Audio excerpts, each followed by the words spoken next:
Hindi sa kainan, yan lang sa tubig. Kung gusto nyo silang lumabas, tawagan namin sila sa kanilang pangalan. Isang pangalan lang po ang binigay namin sa kanila. Ang pangalan po nila ay Kaya kung gusto nyo lumabas ang mga crocodiles, ayan, tawagin natin sila sa kanilang pangalan. Come on!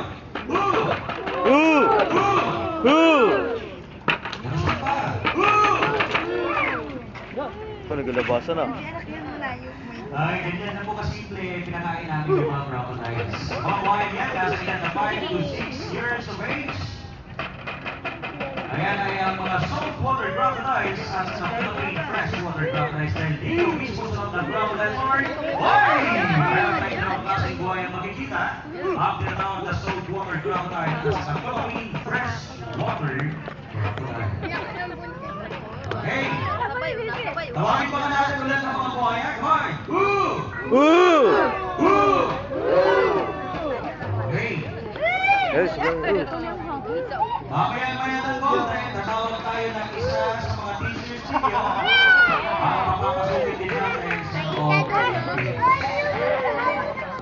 Deal or deal?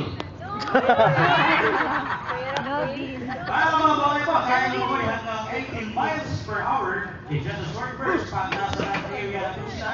Ang kaya nilang tabuhin ay hanggang 14 kilometers per hour in just a short burst. Para po ang natin si Crocodile Leo.